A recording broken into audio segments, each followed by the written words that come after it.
A brand new federal investigation reveals at least 8 government agencies failed to meet federal cybersecurity standards. Our Washington correspondent Raquel Martin talked with members of Congress about the investigation that outlines 10 years of failed response.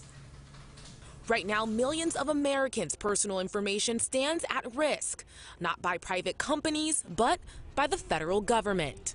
That's according to a new federal investigation that reveals at least 8 federal agencies lack basic tools to prevent a cyber attack. We're concerned about it. It's really a kind of an alarming report. Ohio Republican Senator Rob Portman called for the report.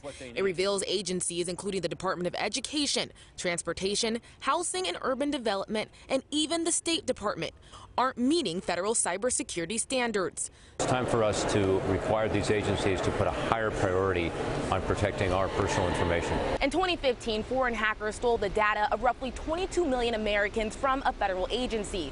Portman says that should have been a wake-up call. It's why he's now calling for reforms to stop it from happening again. The government agencies need to be held to the same standards we would want to hold the private sector to.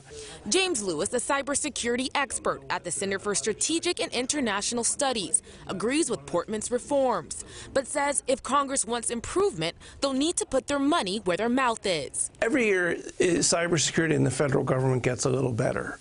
Now, of course, the bad news is that the people who are going after the federal government also get better. So it is a race. At this early stage, it's unclear if Portman's planned legislation will include that funding. In Washington, Raquel Martin.